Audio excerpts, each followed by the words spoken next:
Assalamu alaikum wa rahmatullahi wa barakatuh. In today's vlog, I want to talk about cryptocurrency. Is Bitcoin, Ethereum, all these other digital currencies, blockchain, all that stuff, is it all halal or is it haram?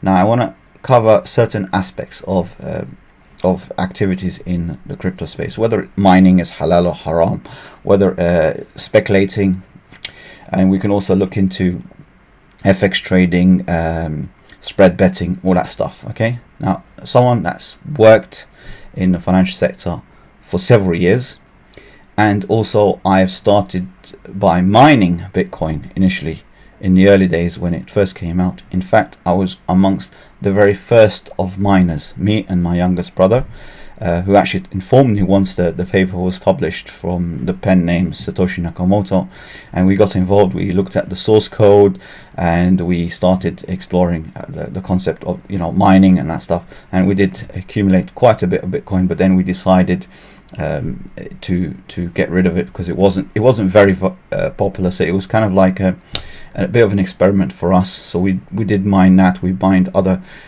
coins.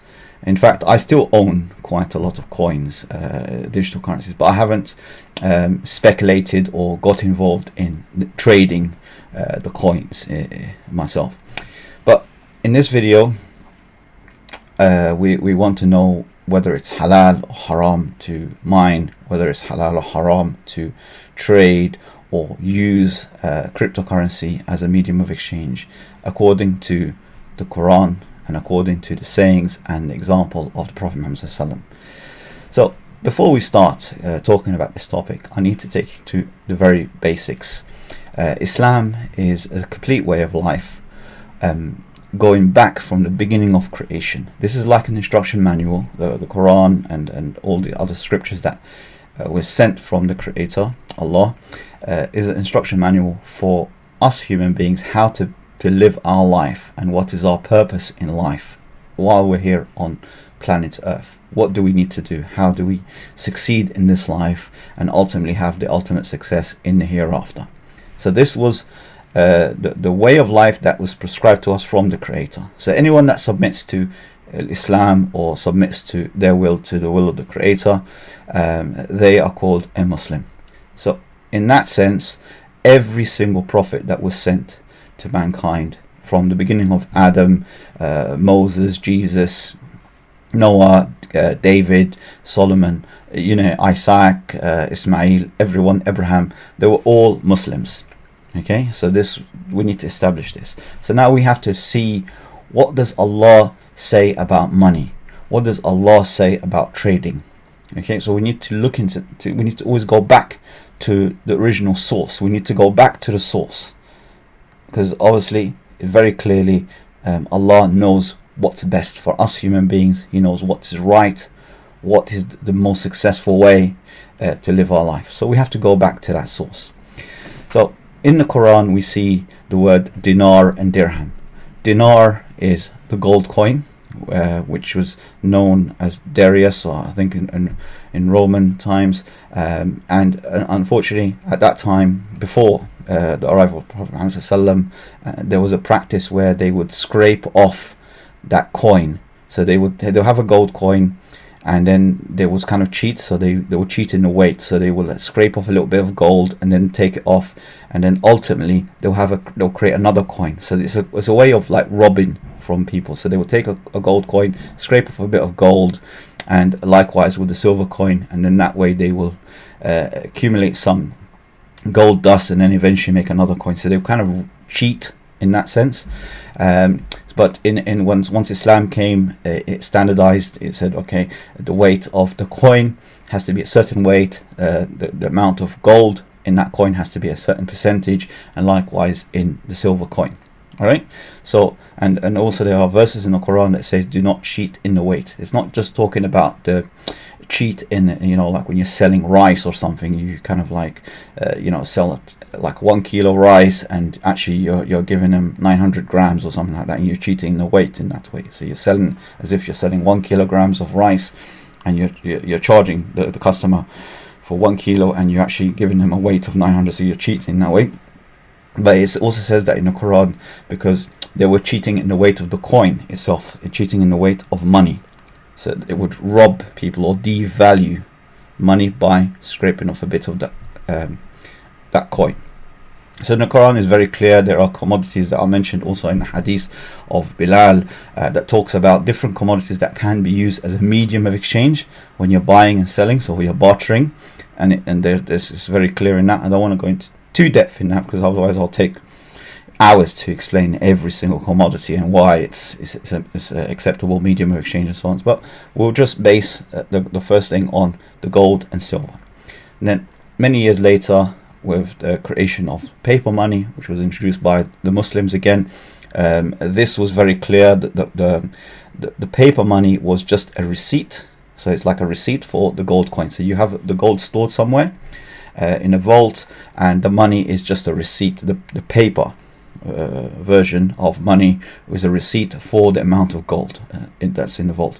So for example, Egypt, before the occupation, before the invasion by the British, one Egyptian pound was pegged on 7.4 grams of gold. Likewise, around the world, they also had a different pegging. I believe in the UK, the sterling pound, before this corrupt system that took over the monetary system of money creation, the UK had also the sterling pound was about 7.3 grams, so it was slightly less than the Egyptian pound. Therefore, the Egyptian pound had more value because it was backed by just a slightly bit more of gold. So that's just to give you a little understanding. So in this sense, money was halal. This is what the medium of exchange that's acceptable according to Islam.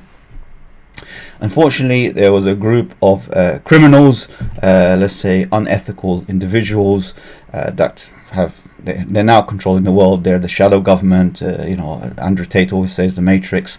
So even if we say the Matrix, I don't want to say the Masonic order and stuff like that. Although I was invited actually. I was a teenager, but I didn't get involved. I didn't join the Masonic order at that time, and I got invited into other types of organizations as well, and I turned it down because it goes against the Sharia. It goes against Allah's word. So when Allah says something in the Quran, I have to also go with the side of Allah because He's my creator. I can't side with the devil. I can't side with the Antichrist. I can't side with the Dajjal. Okay, so this is very clear. I will never, ever, inshallah, ever side with the demonic forces. Unfortunately, for some people, they compromise because they want the worldly desires and the old worldly success and materialistic things. But alhamdulillah, Allah's taken this out of my heart, so I have no desire for these things. I have other kind of desires, which is to serve mankind in different ways. I get emotional when I see people suffering around the world, particularly in Palestine, which is completely ridiculous what's going on there and why the whole world is not standing up against the Zionist terrorist activity. But that's another topic. So in money, we understand that for something to be halal according to the Quran and according to the ahadith that is revealed to us, like the hadith of Bilal regarding bartering of dates. It also goes into a bit more detail in that. And also there is a very popular sheikh. I don't agree with all his points, but he is correct on the point where he talks about the monetary system, and his name is Sheikh Imran Hussein. He talks about that in greater detail, Jerusalem and the monetary system. I think that's one of his titles of his videos. I could share it with you as well in the comments. So he goes into more details. So if you want more details, yes, definitely watch his videos. I don't agree with every single point he makes with regarding other things, but we no one's 100%. We're all humans. We can make errors. I'm not a scholar, so if I've made any mistakes, if you have more knowledge or you've read more and so on, you have more knowledge in a particular area, please do give me some constructive criticism. I'm always learning. I'm a student of knowledge. I'm always learning all the time. But in the sense of the economic system, in the sense of computer science, I've studied in depth in that. I've done a number of postgraduate degrees. I've done a lot of research for over 20 years now. in that field, so I kind of understand how the system works currently, the conventional economic system.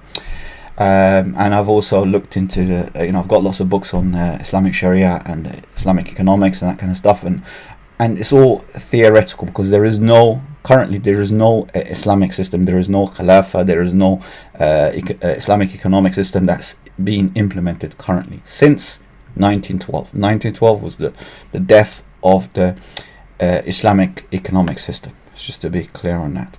And obviously the golden age in Islam was basically the first 100 years after the Prophet Muhammad passed away, and after that there was a decline. Although some people might argue there was a golden age when Islam was spreading all over Europe, and it was in Spain and that kind of stuff. But that was just because of the boost that came from the first 100 years after the Prophet Muhammad passed away. And it was those rightly guided khulafa, like Umar ibn Khattab, Abu Bakr Siddiq, Umar ibn Khattab, and Osman bin Affan, and Ali ibn Abi Talib, which made that push. And it's that generation that eventually created that ripple effect for that boost of success. But unfortunately, between that time, there was a lot of corrupt leaders, the people that have gone a bit astray, and they started basically destroying internally the Islamic Khilafah system. And you need to also go in, if you need more details, you can always go and search in that and try to understand exactly what went wrong. I'm not saying that every single leader that came just after was corrupt, because there was a righteous man that tried to revert back to the way of the minhaj of the Prophet Muhammad ﷺ and implement Islam the way it's supposed to be. His name was Umar ibn Abdul Aziz, and he managed in his short reign to eradicate poverty and create this another boost of Islamic revival. And unfortunately he got assassinated, because there will always be evil forces that aim to corrupt and transfer the wealth from normal individuals, hardworking individuals, and good people to the evil forces, and ultimately they aim to accumulate as much wealth as they can. So they want to have more food than they can consume in their whole lifetime. I don't know why they're running after that instead of having their aim for the hereafter, which is eternal. I don't know why they're trying to establish their life in this world, when ultimately they can't. You're not going to take anything with you when you die. So it's completely insane.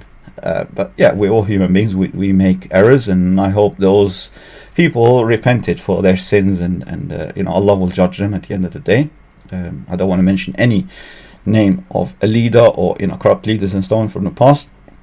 We'll just leave it in the hands of Allah, because obviously these people have passed away now, many years ago now. So there's no point in us mentioning names. But in this topic, I want to talk about the economic system. So currently, what we have is when they obviously destroyed the Islamic economic system, like I said, in 1912, and they took over this economic system around the world. So now they've established themselves. They implemented something where money has no backing at all. So it's printed by a private organization. So it's not a government or any one government that has that control of creating their own money, or deciding how the money is created, or it's backed by gold and so on. So they then created a new monetary system, which is controlled by independent organization, controlled by a few corrupt families that are trying to exploit the whole world, and impoverish and enslave mankind to their system.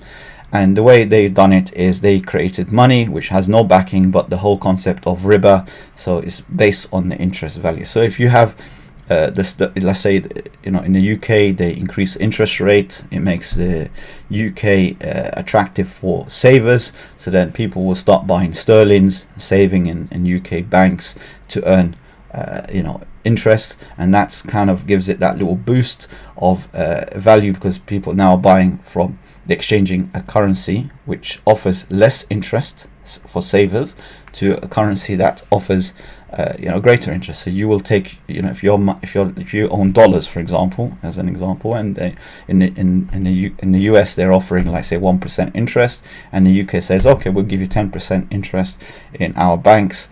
You will then exchange your US dollars for sterlings because you want to earn more money.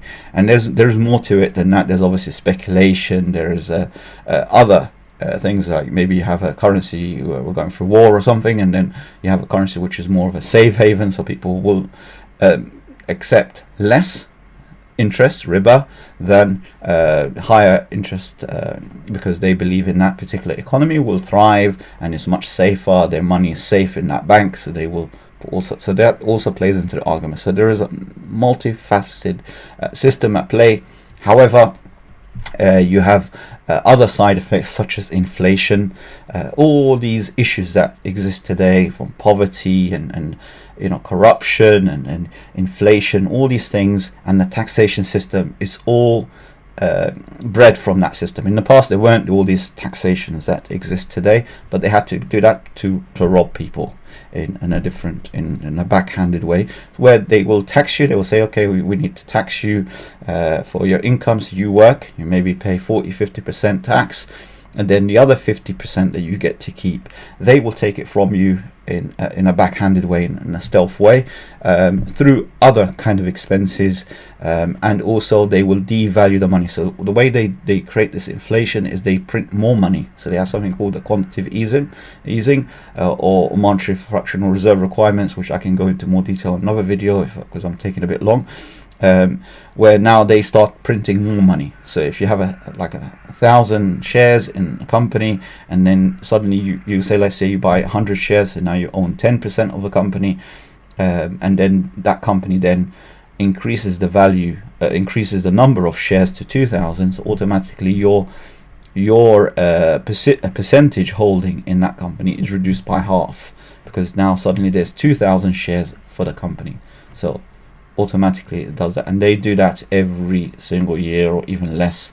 They've been printing money like crazy, so that all that does is just devalues the existing monetary value, and they print the money not backed on anything, so they create money out of thin air. So it's just a complete Ponzi scheme. If you tell a child that, they'll tell you, but daddy, mummy, this sounds like a big scam. They're smart enough to figure it out, but unfortunately adults have lost the plot in that sense, and the vast majority have no clue what's going on in the world, and therefore they just follow it blindly, and they teach it at university. They teach this is the system, and this is how you control inflation, and this is how supply and demand works, and so that's what they teach you in economics, which I studied.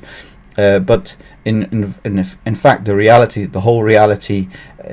whole system is corrupt. It's complete broken. It's a complete scam.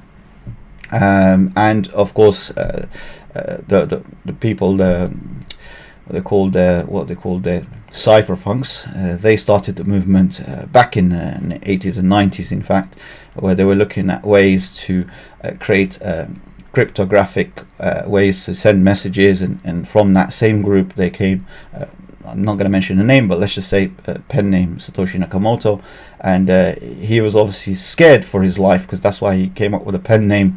And he came up with the idea, like, okay, instead of having one central organization that has that authority to print money, then we're just going to give power to the people, and everybody has that power to create their own money. So you can create your own coin, you could take the source code and create your own coin, and so on.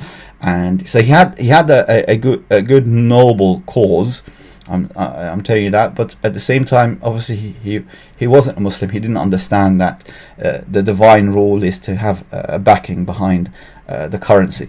Now, it's not something that I'm intelligent or any sort of imam that, like Imam Imran Hussein and so on, that it's clever or anything like this. This is the divine rule from Allah, and also a lot of people know this. Even non-Muslims are aware that this system is completely fraudulent and it needs to be fixed. Like obviously John F. Kennedy, which got assassinated because he spoke up against that. Abraham Lincoln also spoke up against it. There was attempted assassination on him because of his thing. Andrew Jackson as well, former president, he managed to succeed in closing this whole system down. Thomas Jefferson. There's so many US presidents, so many other people that spoke up against it, even scholars from Al-Azhar at the time when the British invaded Egypt, and they got shot straight away. They got killed because for the British and those Satanists and the people that are following the Dajjal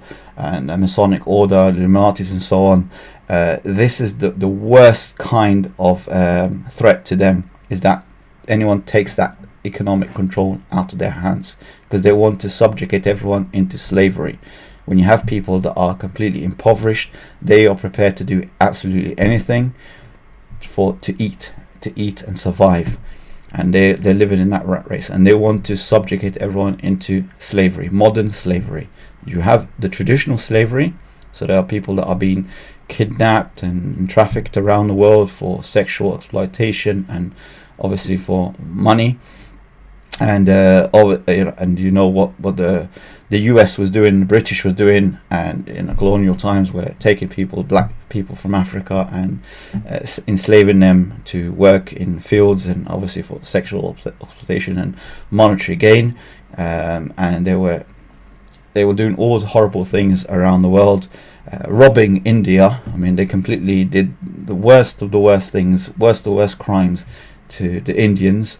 And likewise on the Egyptians and so on. So they've done huge, horrendous amounts of crimes, just like worse than what the Zionists are doing to Palestinians. But you know, they're all equal. They're all satanic in their behavior. They're serving one purpose. They're serving their creator, or their Lord, not their creator, but their imaginary creator, and a master who's Satan, and the Antichrist. And this is what they're working for. The Dajjalic system, the Masonic order. They're all working to serve and pave the way for the Antichrist, Dajjal. So having said that, this is what their intentions were, and they managed to actually succeed. And therefore, on the dollar bill, you see the thing, he's pleased with our project.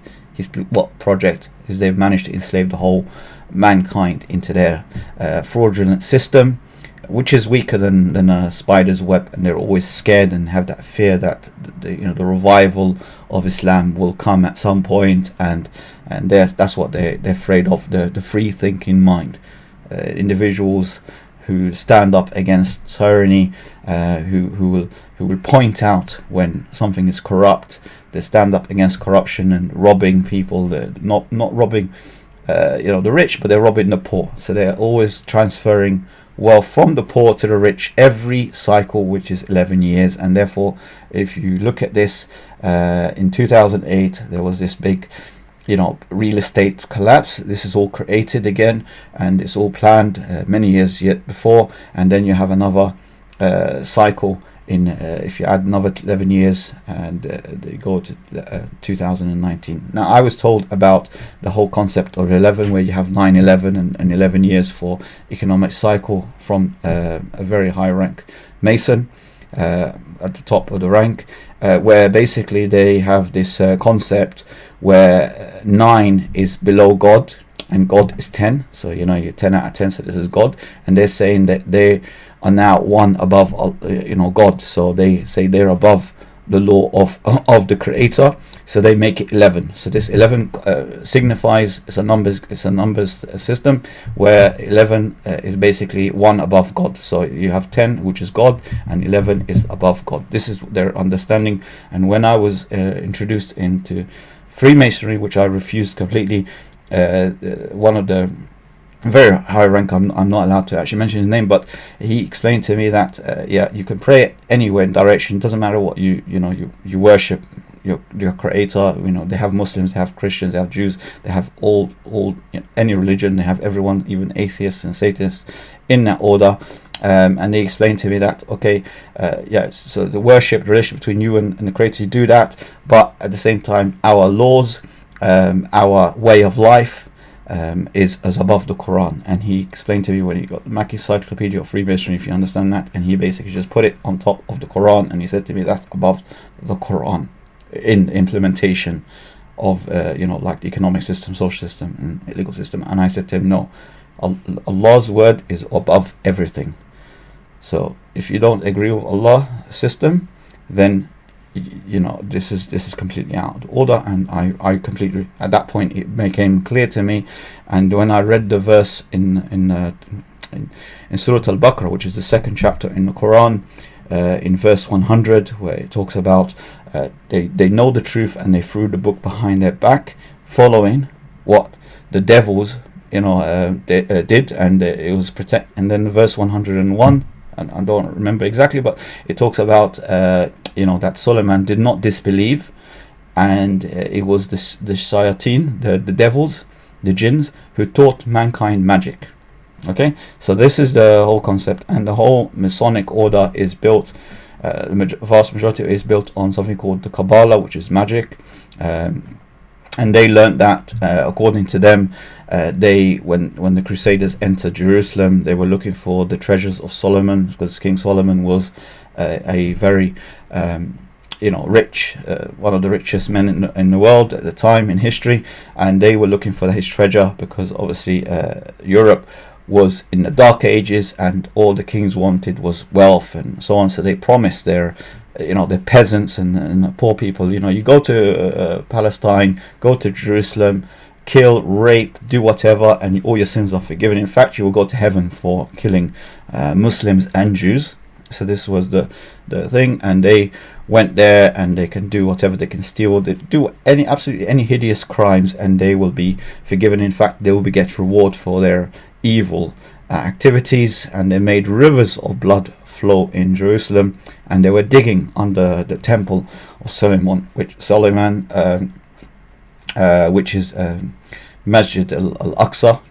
So this is it was a temple of Solomon, is actually a masjid. This is what it was. And the Jews were Muslims, the followers of Suleiman, like I established in the beginning when I was talking to you guys, is that from the very beginning it was always Islam. So they were looking for that, and they discovered, according to them, I mean I wasn't around at the time of Solomon, but according to them, that they discovered scriptures, which is called the Zohar, and these scriptures are ways to summon those demonic forces, so to summon the jinns, and they use those jinns to try to know about the future events, to get wealth, fortune, and so on. So those jinns ask them for favors. They do this favors and sacrifices, which also involves human sacrifices, animal sacrifices, and various other satanic activity and completely filthy stuff that they do. And for that, the jinns also serve them in a different way and give them ways to, they try to listen in to certain future events, and they get some sort of an insight into whatever. So it's a kind of a form of a magic which is forbidden in Islam, which is actually magic, it's black magic, and it's forbidden in Islam. And therefore they formed this book, and they claimed that Suleiman got all his wealth because of these demonic forces and the jinns, and Allah comes to defense in the Quran, says that actually Suleiman was a righteous servant, and he did not teach people the magic. In fact, he punished anyone that was practicing that, and Allah gave him that control in the kingdom over the animal kingdom, and control over the jinns, and they were serving him, and they were scared of him, and that's why they were in his service.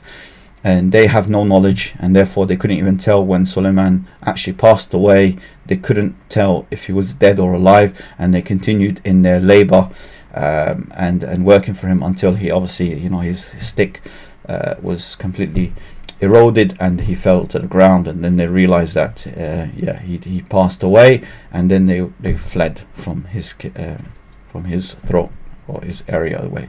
He subjugated those jinns to his into labor. So I'm just giving a little bit of an insight into this whole thing, and you can also what I'm telling you, I'm only telling you what's already publicly available. So I'm not really trying to say anything that's was told to me that I'm not allowed to share. But I did not join Freemasonry at the time. Alhamdulillah for that. And but I did know quite a lot. In fact, I've lost contact now, but I did know quite a lot of people that unfortunately joined from university, and also people that have been in the Masonic order for several years, and I've befriended them. I was giving them dawah. I was asking them to look into Islam, gave them the Quran, and told them that, yes, definitely Allah can forgive you no matter how much evil you've done. And this wealth that you've accumulated and this power that you have in this world right now, it's not worth it. At the end, it will pass away. And in fact, one very senior Mason told me that the whole concept of, he knows Allah, he knows there's God, he knows about the jinns and so on, because he works with them, and it's only when you get to a certain level in Masonic order. Before that, the people that are right at the bottom, they're not aware of this. They see it more of like a brotherhood, just like in a Muslim brotherhood. They kind of think, okay, we're all together under one cause, we're all Muslims, so we all want Muslim brotherhood. But once you reach a higher rank in the whole society, you get introduced into the Kabbalah and all that stuff. And he basically explained to me, because I was still a teenager at the time, he said to me that the whole concept of Allah and Iblis is like having two parties. Like you have the Conservative Party and you have the Labour Party, and both have power. Basically, they equated Satan's power to be equal to God's power. And Satan has promised that basically anyone that serves him and follows his way, that he will protect them against Allah. Astaghfirullah Azim. This is the evil and their understanding of the whole thing. And they always argued, and they said, if Allah is so powerful, which Allah is definitely the most powerful in the world, then why did not he destroy Iblis at the time? And I told him that he gave them respite. In fact, he could destroy any one of us, even the most evil people on earth right now. He can destroy them, he can humiliate them, he can put them through a lot of torture, but he gives them respite for a period, and they will be a judge on themselves in Judgment Day, that they committed all these crimes, and there will be enough justification that they will go to hell for eternity. And imagine you going in hell and you be tortured in hell, fire that's, I don't know, gazillion times more worse than any fire you burnt. I mean, imagine you just put your finger in some fire and how painful it will feel. It will be far worse. And this is not going to be just for a short period. It will be for eternity. And because the skin burns, the skin will be replaced, so then you will still feel the pain for eternity. So this is something that they lack understanding in, and so they had this limit, and I tried to explain to him these points. Unfortunately, he did not accept. And a lot of these people also, they kind of blinded by the wealth and the fortune and the fame and control, and some of these individuals I met, they're very influential in the world. In fact, in I can't mention their names, but they're well-known figures. But yes, definitely they're completely lost. They lost the plot. Inshallah, may Allah give some hidayah to some people that fall into this trap of the worldly desires, because that's the way they get you. They get you as they promise you wealth, they promise you power, they promise you influence, and they try to develop you. And they only approach people that are either they're from a certain bloodline, or they have the characteristics to become someone. They have the potential, so they know who has potential to become a leader, or potential, maybe there's someone that's talented in music or something, and they feel this person can become an influential individual, and they can get him to work for their agenda, and they start to develop that person from a very young age. And eventually you see that same person become successful, whether it's in his music or his whatever his talent is. Might be a fantastic speaker, and a lot of influence in the youth and so on. So they try to establish, develop that person into they're a clone of their own. So we need to understand these things and need to be aware. If you're in the youth, whatever, and you have all this desire for worldly things and all that stuff, so yes, you can be prone to fall into that, especially if you're someone that's influential, if you're a YouTuber or whatever. And you might sound like, yeah, it's really good, and yeah, I can still be a Muslim, and you're praying, you're fasting and stuff, but also you're serving the Dajjal, you're serving Iblis. That's not acceptable at all. Either you're of Allah or you're of Iblis. You cannot have two masters. You only have to submit yourself to the one master, which is Allah, and He is the creator, and He has power over all things. He's the one that created the jinns and mankind and the angels and everything in between, and the things that we've seen and unseen, and He's the Lord of all the worlds. Yeah, so we need to be aware of this, and we need to always no matter how sinful. I mean, I'm ashamed of certain things that happened in my life and certain decisions I've made in my life, and may Allah forgive me for everything I've done wrong in the past, inshallah. But you should never give up on the mercy of Allah and the forgiveness of Allah.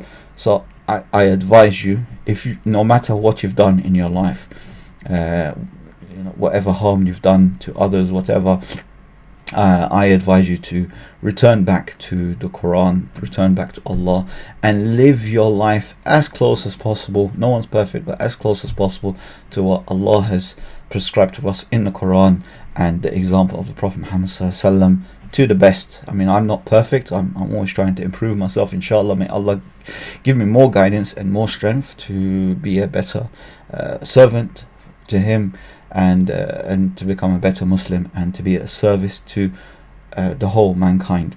In fact, one of my researches in front of I don't know if you can see it or not, I've got this quote here, that the best of you is one who brings most benefit to mankind. This is what the Prophet ﷺ said. So the best of us is the one that gives most benefit to mankind, and he did not say the best of you is the one that serves just the Muslims or something. Not the whole of mankind. In fact, the whole world. You say if you're doing service in the environment, if you're planting a tree, this is worship. This is Allah's going to reward you. Even if you're non-Muslim, He will reward you in this world. Okay, a Muslim, and you recognize that you're doing it for the sake of Allah, fi sabilillah, you will not only get a reward in this world, you'll get a reward in the akhirah as well. So you get points here and points in there. But anyone who, even if you're a non-Muslim and you do good, stand up for injustice, Allah will reward you. Allah will make your life happy here in this world. He will not punish you in this world. He will give you everything that you deserve, and you get your full payment in this world.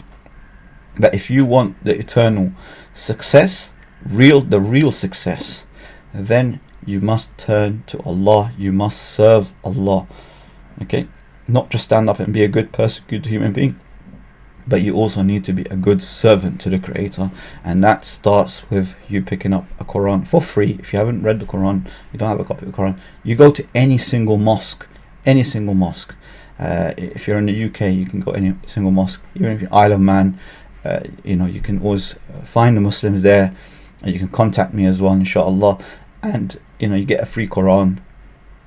Read it, and if you have questions, approach a Muslim, a knowledgeable Muslim, and he can take you through what each of these verses mean, and give you better understanding, and give you a little bit of a background into the stories.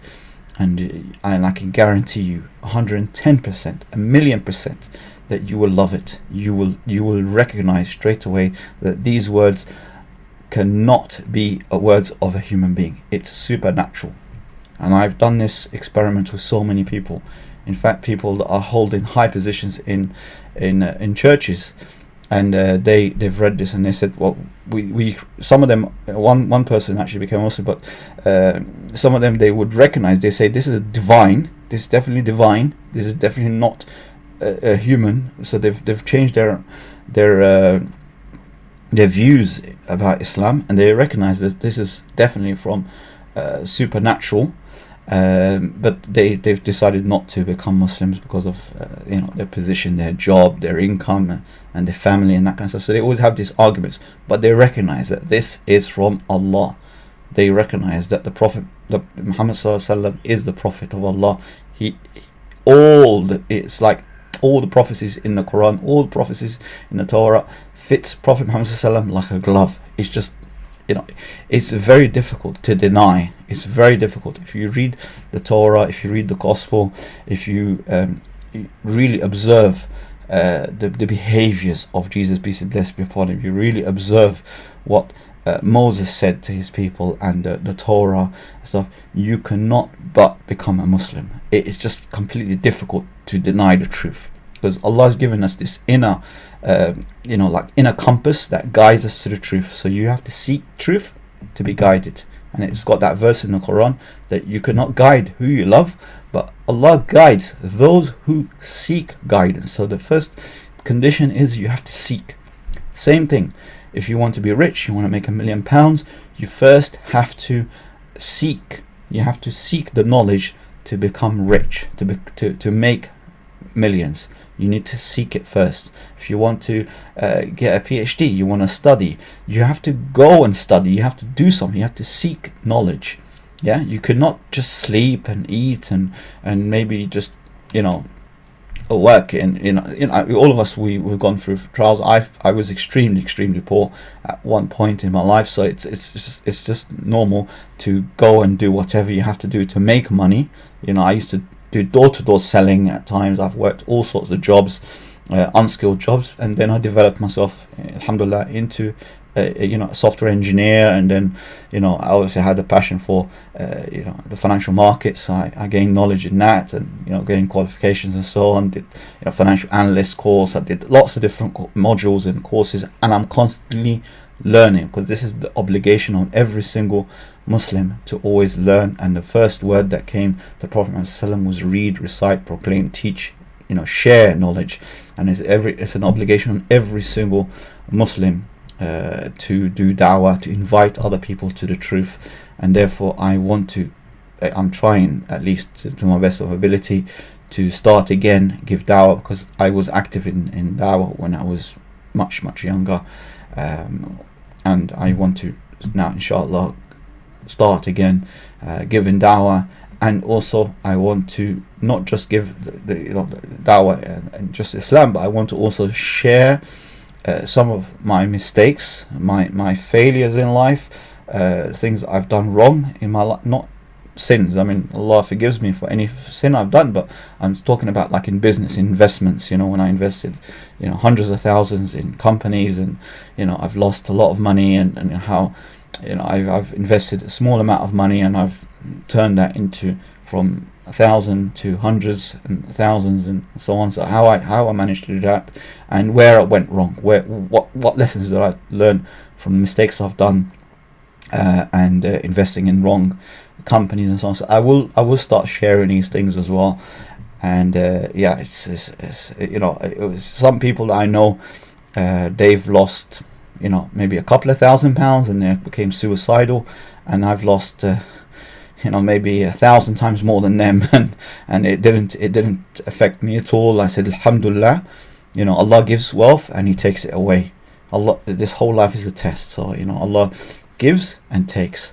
But even at my highest point, I never had this desire to buy a Ferrari or get anything like a massive house or anything like that. I had a very simple house, a very small house. I didn't have the desire to live beyond that, because I prefer to do service to others than to have this wealth and luxuries. I don't have that desire for that. And that's one thing that as the Masons, when they first approached me, they thought I love money, because I was always the individual that wants to do trade and make money and stuff. But they didn't really understand my purpose. This is where they misunderstood me, because from the outset it looks like I was always talking about money and making millions and that stuff as a young man. But inside, I was doing it for a different purpose. I seen people that had no means to set up their own business. They had no means to make money for themselves, and they were far worse. They didn't have the means to even get education. So I felt that there was a purpose for me to create wealth to help others, to serve mankind. So I was kind of driven by that. And they misunderstood me. They thought that I was trying to become the richest man in the world, and I wasn't thinking about becoming the richest man in the world. In fact, to me, if I can help 1 million people become millionaires or to make 1 million, that is far better for me than me becoming a billionaire. That's something that people need to understand. And that's the thing, because at the end of the day, you cannot take money with you. You cannot take your cars with you. You cannot take your house with you. You cannot take anything with you. When you die, all you take is your deeds, and the only way you can add to those deeds is from your good works that you've left behind, whether it's knowledge, perpetual charity. If you set up a charity, you build a mosque, or you contribute towards building a mosque, building a school, sharing even normal knowledge. I'm not talking about religious knowledge only, but even if you do research in a particular field, in medicine or science, whatever, you've discovered something that benefits mankind, this will add to your good deeds once you pass away. This is the real wealth. So when you have like billions being added to your account, even after you're dead, billions of good deeds that is added to you, and Allah's raising you in ranks in Jannah. So if you imagine, I cannot give you an example of Jannah because I've never been there. I don't know what it's like, and I don't even know if I will go there. I hope by the mercy of Allah, Allah accepts me into the people of Jannah, inshallah. But if you imagine you're at one level, and it's such an amazing level in Jannah, in paradise, and while you're in your grave, Allah is raising you level and to a higher level and a higher level every time, because your knowledge, what you've left behind in good deeds, is increasing your hasanat, it's increasing your good deeds, and Allah's raising you up higher and higher, and He's removing the sins and because of all the good deeds that's been added to your account. So it's such an amazing business deal that you can get involved in. So I do encourage you, to take, and maybe many Muslims are already doing this, and you don't have to boast, you don't have to tell people what you're doing, but just take a percentage of your income, take a percentage of your profit of your company, and just you decide how much you want to do, and say, okay, you want to use that money and donate it towards sponsoring an orphan, or providing education for someone, or sponsoring someone from one of the refugees or something like that, and giving them an opportunity to education, and you become their sponsor to get an education to up to a university level. Maybe find a project where they're building a mosque in a remote location, and support that. You're getting good deeds. You're getting a share of the whole thing. And the amazing offer that Allah gives us as well in the Quran, and this is the best kind of form of network marketing, referral marketing, where Allah gives you 100% of all the good deeds. So if you give da'wah to someone, and that person becomes a Muslim, inshallah, and then they go on Hajj, they're getting the reward of Hajj, and you're also getting the reward of Hajj as well. And then when that person that you've invited to Islam and they became a Muslim, alhamdulillah, then they go and share the message of Islam. They give da'wah to their family and their friends, and they also become Muslims, and they also go Hajj. Each person in that whole network gets 100% commission, and Allah can increase that. He can even take it to 500%. It just is unheard of. You cannot get an opportunity better than that. Imagine you're not getting 100% commission, you're getting 500% commission, and Allah is able to give 500% commission to the whole network, not up to unlimited levels. So anyone that understands network marketing or understands business, they understands this is an incredible, unbelievable offer, and only one can offer this offer is the Creator of the heaven and the earth, who has abundance, who has infinite wealth. He's the richest, he's the king of all the kings. He is the most merciful. So he's the Razzaq, he's the provider. and you need to always remember that. So do not fear anyone. Do not fear your employer. Do not fear anyone, because the one who provides you wealth, the one who's going to provide you sustenance, is Allah and none other. So always speak truth. Always stand up for injustice. Always have this desire to serve mankind, serve Allah by serving others, being someone that's beneficial in this world. And beneficial also means you have to fight for injustice and fight for other people's rights as well. So anyway, so I've kind of gone a bit too far, but I hope you understand. If I can summarize again, in Islam, very simply, to have money which is halal, really halal, you need to have money which is backed by something like gold, silver, and so on. It has to have intrinsic value. So the value of money has to be in the money. It cannot be just printed on a piece of paper, $100 or £100 or £50, whatever. That's the value is external. So the value of the money has to be in the money, which means it has to be backed by a certain commodity for it to be halal. Unfortunately, that's not the case, and therefore I made another video, and so I need to add this as well. I made a video: is it halal to stand up against a tyrant ruler, a Muslim tyrant ruler? Is it according to the Quran, according to Hadith? And I shared with you in a previous video that you shouldn't. The whole thing about the Arab Spring, standing up against Hosni Mubarak and standing up against this leader and saying they're corrupt and they're robbing and so, no matter what they do, you are not allowed to stand up against them. You're not allowed to protest. The people that are benefiting from this are the enemies of Islam. And I attended a Kabbalah meeting, and they were talking about that, starting the whole Arab Spring thing. They were talking about how they bring back the downfall and start a war with Egypt, because what they wanted extremists to come in and people that are a bit erratic in their behavior and cause this war, and they have a preemptive strike on Egypt and so on, and then that way they can expand their territory. So there was a lot of these plans in place that was going on, and unfortunately the normal people out there that are, especially the youth as well, they don't understand the complexity of in politics.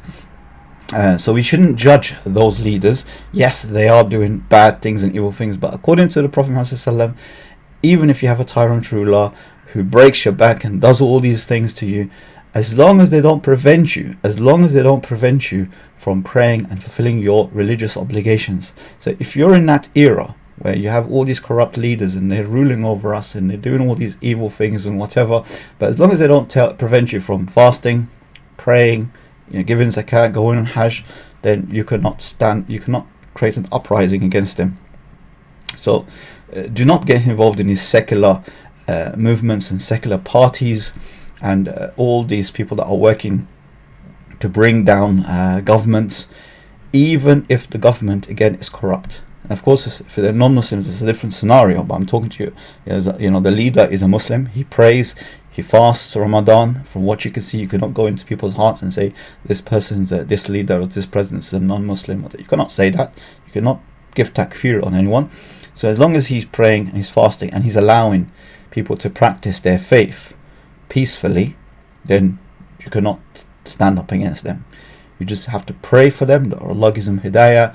You have to wait and be patiently until Allah decides to lift this from the ummah and then brings back to the Khilafah on the minhaj of the Prophet Muhammad, how it was implemented at the time of the Prophet Muhammad in Medina and by the rightly guided Khulafa. We have to be patient for that, and we have to respect the decision. And instead of blaming the governments and saying, oh, the government's not doing this for us, the government's not doing this, why not ask yourself the question, what can you do for your country? How can you serve your country? So if you're in Egypt, you should ask yourself, what can I do? How can I contribute to the society in Egypt? How can I protect Egypt? How can I help the poor?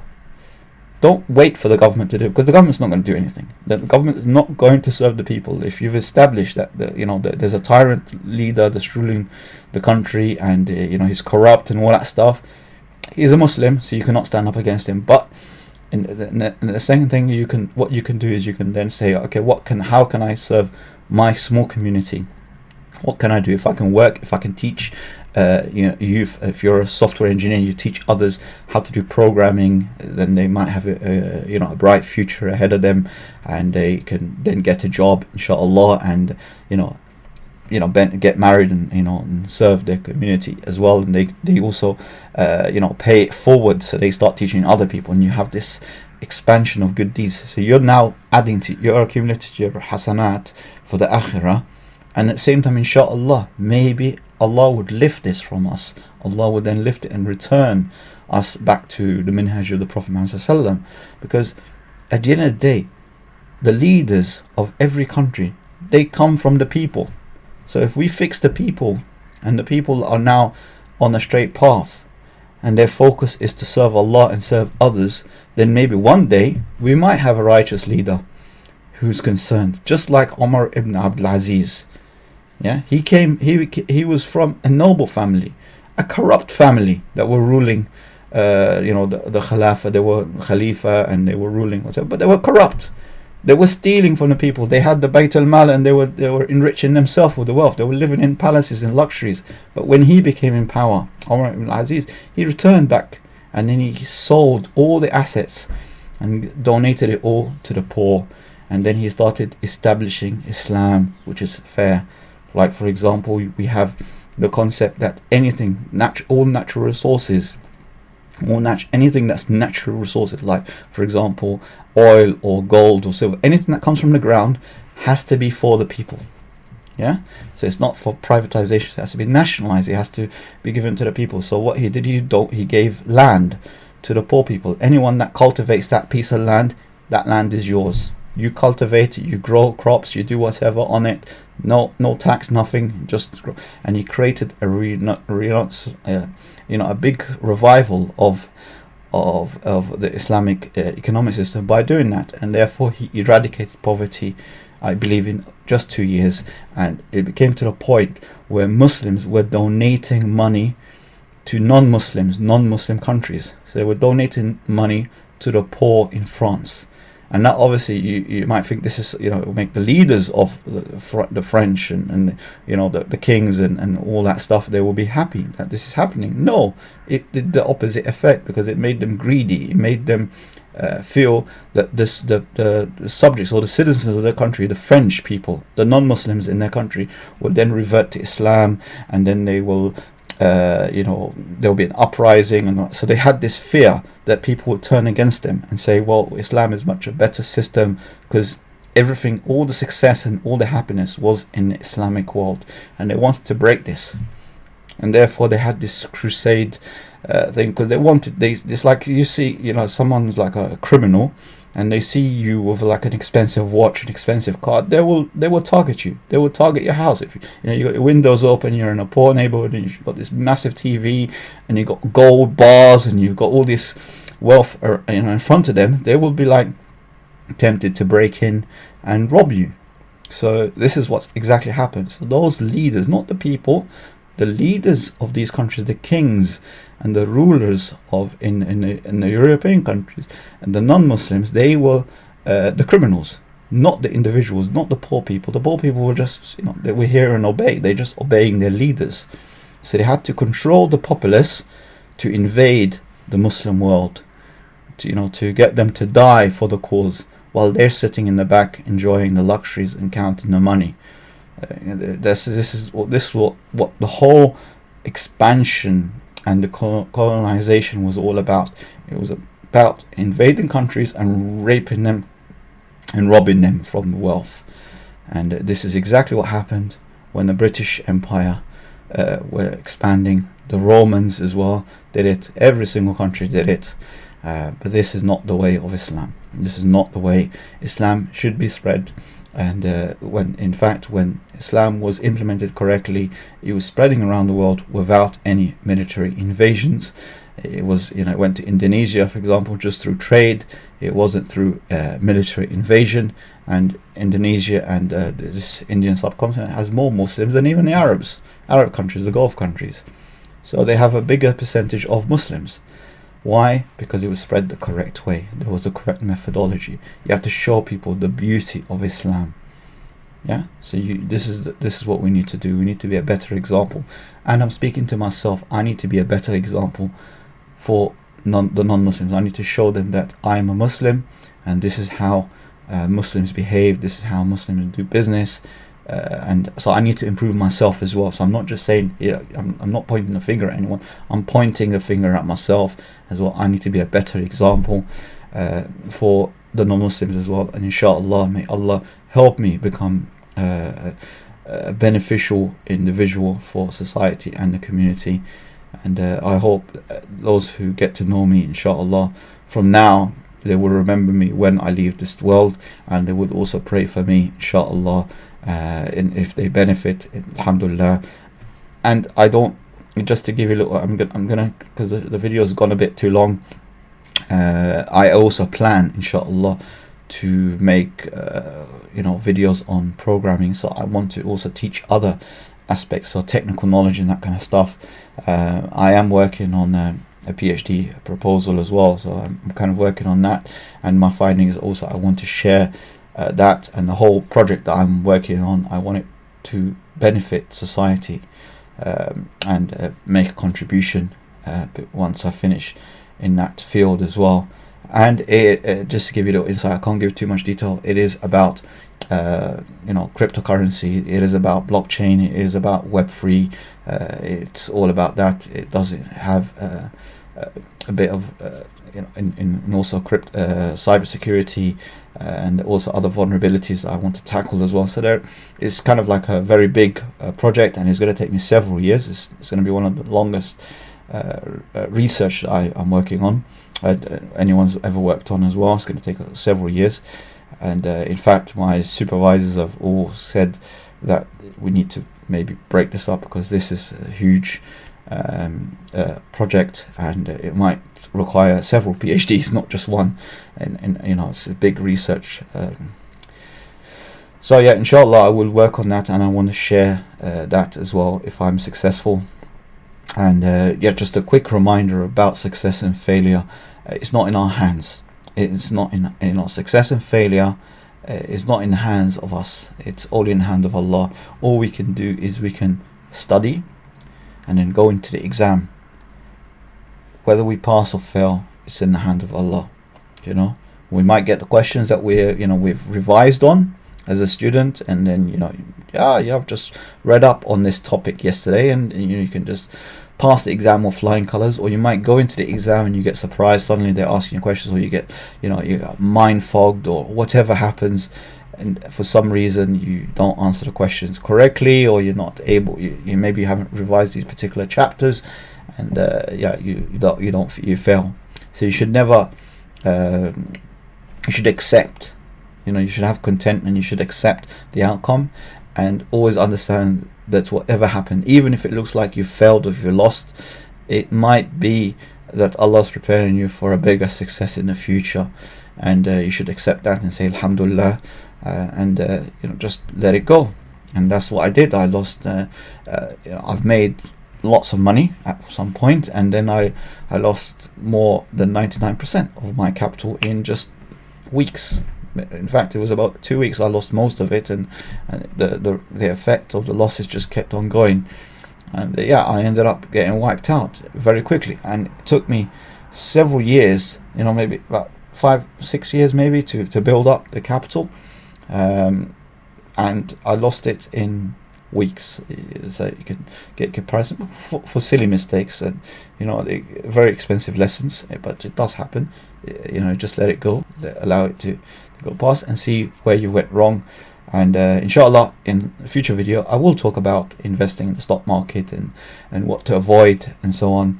And I've already kind of given you a glimpse that we should always obey Allah, and when Allah says riba is haram, or He tells us not to get involved with riba, or not you as borrowing money, and not just you, like you're making profit from riba, like you're earning riba or that, but also you shouldn't even invest in companies that are involved in riba. Like I'm not talking about just banks, but even if it's a mining company and they take out a loan, you should avoid those. They might work, they might succeed, but when things don't work out, or an exploration project and they have a massive debt with the bank, things go wrong, it will go badly wrong for you as an investor. So you should avoid those. And I can share with you that investments that I've made that have succeeded very well, and even if they haven't made a lot of money, at least they've made some profit, a modest profit, and it's growing, is better than you quadruple your investment, which looks nice, and then suddenly it just collapses and you lose everything. So it goes up very quickly and it crashes very quickly when things go wrong. Okay, so you should not get involved in that, but I will make a better full video. We're talking about the investments and whether investing in the stock market is halal or haram as well, and I will tell you about some of the mistakes I've made, so you can also avoid it if you're an investor, or get involved in the stock market for the very first time, or if you're a professional investor, maybe you will recognize some of this. And it's not just about risk management and stuff like that. You will hear that a lot. As long as you manage your risk and you have a stop loss and you have all that, so it's not just about that. There is a bit more as Muslims. If you're non-Muslim, maybe you say, okay, that doesn't make sense, I'm not following the Quran, not following Islam, so why would I do this other points? But as Muslims we should do that, so Allah can give us barakah and ultimately give us success in our investments. And like I said as well, your intention, your niyyah, is very, very important. Why you're doing this, why do you want to build a business, why are you making these investments, why do you want to have £1 million, what are you going to do with it, what's the outcome, because you can't eat money. You're making money for a particular purpose, whether it's you're getting a property, or you're building a mosque, or you have to know the outcome. What's the result that you want to get out of that capital, not just accumulate money, what you want to do. That's important. And also you need to understand that you can't just give out handouts, because there were situations where people just expect you somehow to pay off their debts, or to fund their school and stuff, and they're very able people. They're people that can work and earn income and build their own business and fund their own university fees and stuff like that. You don't need to do that. But then there are other people, obviously they really need help. They have no opportunity to work, for example. They're complete poor. Yes, you can stand up with these people, but not people that want to just get a free handout. So you have to be very careful on that sense. And likewise, someone like Andrew Tate, is a very successful businessman, wealthy individual. I want, if you ever get this message, I don't think you will watch my videos, but if someone does know him and stuff, and inshallah he gets the best advice, just be careful, because not everyone's the same. Because they're a Muslim, they're good, whatever. They might be trying to exploit you, whether it's a man or a woman, and they might just trying to get some free handouts from you. And they're very able people. It's good that you donate.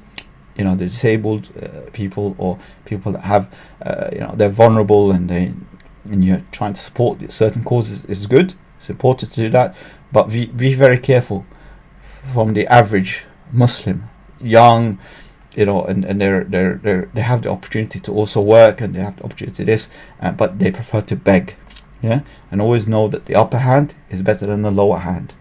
The upper hand, the one that gives, is better than the one that's receiving.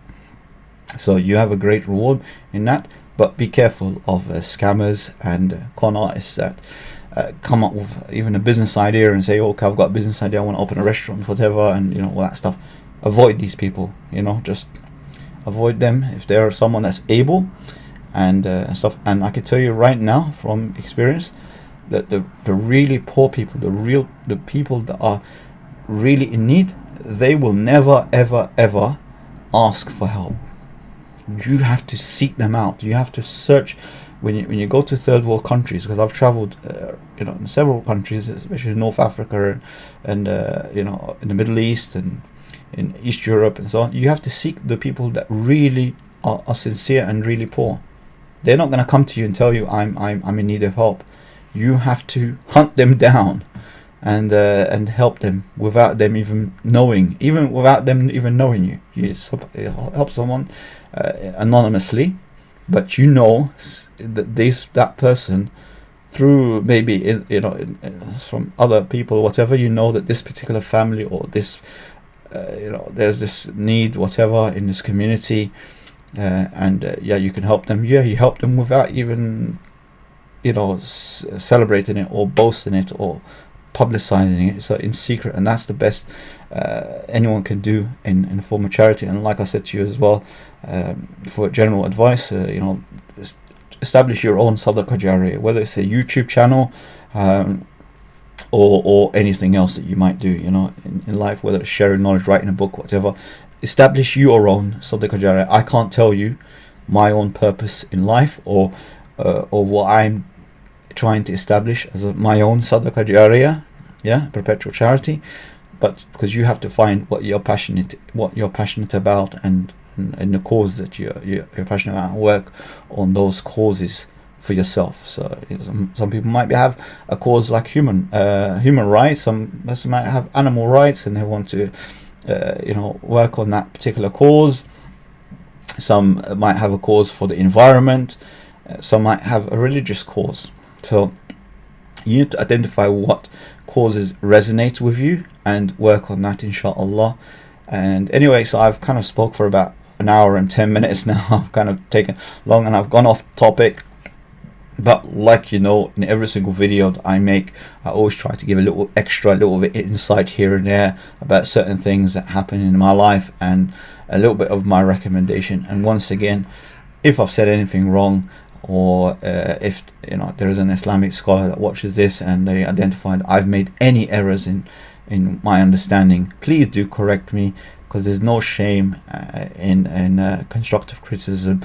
I'm a student. I'm always going to be a student in life, whether I'm 110 or 1,000 years old. I'm never going to live that long. But I'm just saying, even if I was the oldest man in the world, and you're the youngest, it doesn't matter at all. I accept all constructive criticism, and I highly respect people of knowledge. So if you're someone that has studied, spent time, like Sajid, Libham, or any others of those fine brothers on the internet today, and they have knowledge, they've studied Islam at much deeper level than my own personal study, please do advise me. I'm your brother in Islam, and I'm always learning, and I accept all constructive criticism with an open heart, with love as well. So it's completely acceptable, and I disagree with any YouTuber or anyone that attacks you for making criticism on their activities as well, because that's incorrect. Islamically, you should accept with an open heart, and thank the person that's giving you constructive criticism, because he's caring for you, he cares for you, he's trying to save you, so you should accept it. He's correcting. If someone's praying wrong or something, or doing something wrong, instead of just continuing in their error, someone might say, excuse me brother, this is not how you pray, and this is how they teach you the correct way. Or if you're doing something that's haram and you're not aware of it, and someone comes to you and says, you actually in this particular trade or particular business or something like that, it's haram, you shouldn't attack that person. So you should accept it over, and you should thank that person. If it's a brother or sister, say to him, thank you, Jazakallah kullu khair, for guiding me and correcting me, because at the end of the day, we are all brothers and sisters, and we all working for the same cause. We should support each other, we should unite and work together, and help each other to go up. Not pull ourselves down, not envy, not look at other people that are above us and start saying, oh yeah, lucky him, look at what he's got, I wish I can have what he has. Don't do that. Don't have this disease in your heart. I know we have a lot of this disease in our community, but you shouldn't have that. You should say, Alhamdulillah, Barakallah feek, may Allah increase you more. Wish with all your heart, with every atom of your heart, that Allah increases him, whether it's wealth, whether it's knowledge, which is health, whatever. Wish the very best for others, and you know what? Allah's also going to give you. Service to many leads to greatness. I'm going to leave you with that. Wassalamu alaikum wa rahmatullah wa barakatuh.